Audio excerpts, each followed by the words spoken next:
आखिर खुलेआम अपराधी 2 राउंड चलने के बाद भी वो लोग क्यों बाहर घूम रहा है और इंटरव्यू दिया जा रहा है। मुख्यमंत्री कोई संज्ञान में नहीं ले रहे, मुख्यमंत्री होश में नहीं है। पटना के ठीक करीब आप देखिएगा 100-200 राउंड जो है गोलियां चलाई जा रही है, तो आप समझ सकते हैं बिहार में लॉ एंड ऑर्डर की स्थिति क्या हो चुकी है।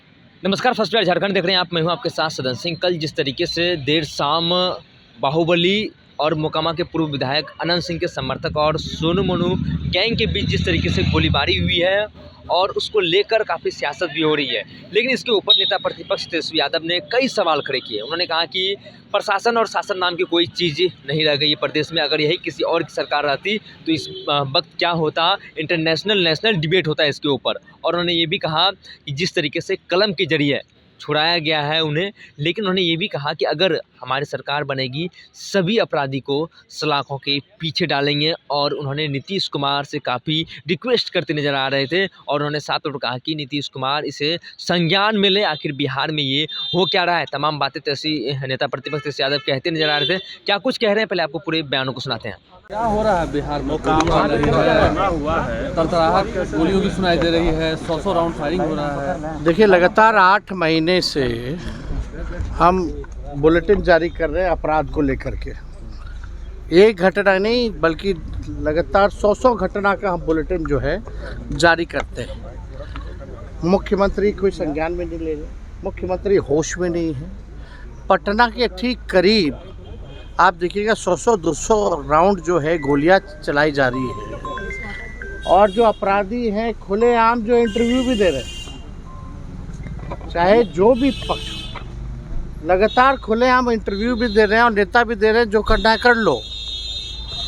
तो आप समझ सकते हैं बिहार में लॉ एंड ऑर्डर की स्थिति क्या हो चुकी है। ये पूरी तरीके से अगर आप पूरे बिहार में अपराधियों की पृष्ठभूमि अगर देखेंगे, कौन कौन हैं वो लोग और कौन लोग जो हैं इन अपराधियों को संरक्षण देने का काम कर रहे हैं, आप समझ सकते हैं कि इसमें सरकार की क्या भूमिका है। मुख्यमंत्री के पास होम डिपार्टमेंट है। इस घटना को लेकर के तो उनको आकर के सामने आकर के बयान देना चाहिए कि आखिर राजधानी के बगल में ही पटना ही ज़िले में 200 राउंड अगर गोलियां चलती हैं तो इसका जिम्मेदार कौन है। और वो अपराधी जो लोग भी हैं वो खुलेआम घूम रहे हैं। पिछले कुछ महीनों के अंदर माननीय मुख्यमंत्री जी ने अपने 2 करीबी अपराधी साथियों को जो है अपने कलम से जो है बाहर निकालने का काम किया है। तो बिहार में अगर आप देखें, जब नीतीश कुमार जी 7 दिन भी जब मुख्यमंत्री बने थे पहली बार, तो किन किन लोगों के सपोर्ट से वो मुख्यमंत्री बने थे। मुख्यमंत्री जी बिहार में जिस प्रकार से बढ़ता अपराध है, अपराधी बेलगाम हो चुके हैं। हमने एक बार कहा है कि लॉ एंड ऑर्डर का क्रिमिनल डिसऑर्डर हो चुका है बिहार में। अपराधियों को पूरा संरक्षण जो है मिल रहा है।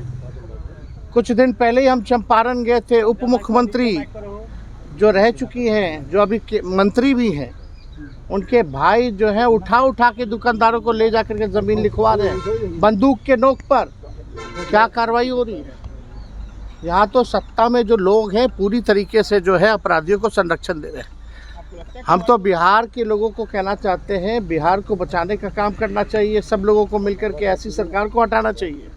और जब हम लोगों की सरकार बनेगी तो कोई एक अपराधी जो है बचेगा नहीं, सब पे कार्रवाई होगी, सबको जो है जेल भेजने का काम किया जाएगा। और यही नहीं बल्कि लॉ एंड ऑर्डर को कैसे दुरुस्त करते हैं ये हम बिहार की जनता को दिखाने का काम। जिनको जेल से निकाला आप देखिए, भ्रष्टाचार के मामले में एक शिक्षा पदाधिकारी के यहाँ से 1 करोड़ रुपया पकड़ा गया।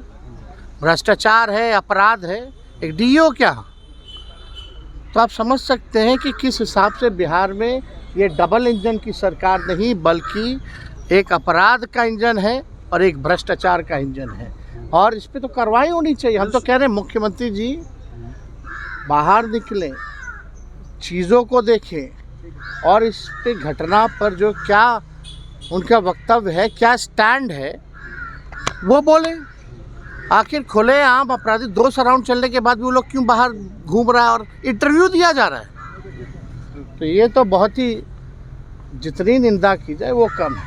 अगर यही किसी और के राज में हुआ होता तो आज नेशनली जो है डिबेट हो रहा होता, न्यूज़ ब्रेक हो रहा होता, पहले पेज पे अखबारों में ये छापा जाता।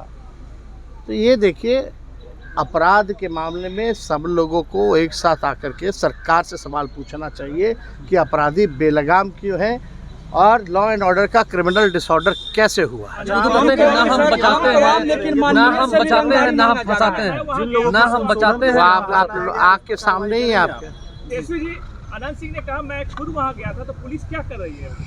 अब देखिए कौन क्या कह रहा है नहीं कर रहा है, लेकिन दो पक्षों के बीच गोली अगर चली है तो चलाने वाला कौन है?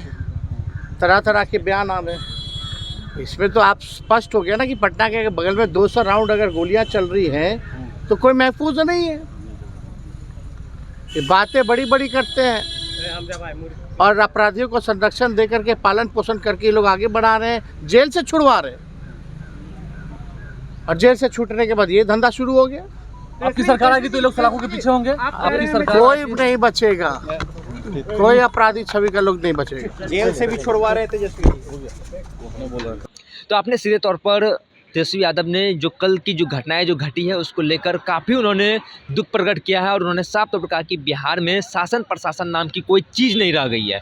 और उन्होंने ये भी कहा कि हमारी सरकार बनेगी, जो भी अपराधी हैं इस तरीके के जो अपराधीकरण की जो घटना को अंजाम देते हैं उन्हें सलाखों के पीछे भेजेंगे। और उन्होंने ये भी कहा कि आज ये तो देखिए, आप लोग भी देख रहे हैं कि किस तरीके से जो घटनाएँ घटी है, 100 राउंड गोली फायरिंग हुई है और वो डिबेट और इंटरव्यू देते नज़र आ रहे हैं। और इसके ऊपर अगर किसी अन्य की सरकार अगर रहती तो इसके ऊपर बड़ी डिबेट होती। और मुख्यमंत्री नीतीश कुमार से उन्होंने काफ़ी रिक्वेस्ट किया, उन्होंने साफ तौर पर कहा कि मुख्यमंत्री नीतीश कुमार को इस घटना के ऊपर, सभी घटना के ऊपर संज्ञान लेना चाहिए। और जिस तरीके से बिहार में भ्रष्टाचार हो चाहे अपराध की घटना हो, काफ़ी बढ़ते जा रहा है। और उन्होंने डीओ के जो घर में जो करोड़ों रुपए की जो बंडल जो बरामद हुई है उसको लेकर भी उन्होंने कई सवाल खड़े किए। यानी साफ तौर पर समझिए कि सरकार के ऊपर कई गंभीर सवाल खड़े किए हैं। आगे की अपडेट के लिए बने रहिए फर्स्ट क्लास झारखंड पर। मैं संजय पटना। नेताजी सुभाष मेडिकल कॉलेज एवं हॉस्पिटल लेकर आए हैं गर्भवती महिलाओं के लिए निःशुल्क डिलीवरी की सुविधा। हाई रिस्क प्रेगनेंसी के साथ छोटे बच्चों का रखरखाव एवं NICU की सुविधा उपलब्ध है। बच्चेदानी का ऑपरेशन, दूरबीन विधि से सभी प्रकार के ऑपरेशन एवं OPD की सुविधा न्यूनतम दर पर प्राप्त करें। NSMCH अम्हारा, बेहटा, पटना।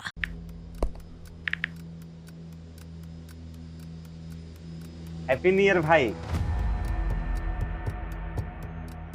Happy new year. काहे रे भाई, तोर जिंदगी में ऐसा का हो गल कि तोरा की नौका साल हैप्पी लाग रहल बा? मतलब ई कि नयका साल तो आ गई, हाँ, लेकिन बदले वाला का बा? उहे पर्चा लीक होई, उहे नौकरी खातिर मारा मारी, काम धाम के चक्कर में पलायन, उहे बेरोजगारी, मेडल लटकत रही गला में, माथा पर दुख और चिंता के गोड़ छपाई, सरकार से हक के खातिर रोवा, धरना, प्रदर्शन, लाठी खा, मार खा, थप्पड़ खा। 20 साल से दुख चिपकल बा, कहवा से हैप्पी हो दी रे भाई? बात तो तू एकदम सही बोला था। अब बता, बिहार के युवन के न्यू ईयर कब हैप्पी हुई? देखो, बिहार के युवन के न्यू ईयर तो तब हैप्पी हुई जब हमनी सब मिल के नया सरकार बनावल जाए। अरे हैप्पी न्यू ईयर। नया साल, नई सरकार, नया संकल्प, नया बिहार। पैनोरमा ग्रुप, जो सोचता है वो करता है। ये लो मुंह मीठा करो, आज मैंने अपना जॉब छोड़ दिया, अब हम पूर्णिया वापस जाएंगे। जॉब छोड़ दिया है? मतलब ये घर कैसे चलेगा? हम करेंगे क्या? और माँ बाबूजी क्या बोलेंगे? इसलिए मैं एक और मिठाई का डब्बा लाया। अपने बिजनेस के लिए लोन अप्रूव हो गया। अरे लोन अप्रूव हो गया वो तो ठीक है, लेकिन पूर्णिया में हम रहेंगे कहाँ? अपना घर भी तो नहीं है वहाँ। इसलिए तो एक और मिठाई का डब्बा अलग से लाया हूँ। हमने पूर्णिया में घर ले लिया है, पूर्णिया के ई होम्स पैनोरमा में। पूर्णिया में पैनोरमा ग्रुप लेकर आए हैं ई होम्स पैनोरमा। बड़ा घर, आलीशान जिंदगी और अत्याधुनिक सुविधाओं के संग। अरे अब क्यों मुंह मीठा करवा रही हो? क्योंकि हम घर वापसी जो कर रहे हैं। घर वापसी की खुशी पूर्णिया में ई होम्स पैनोरामा के संग। ई homes panorama, luxurious lifestyle redefined.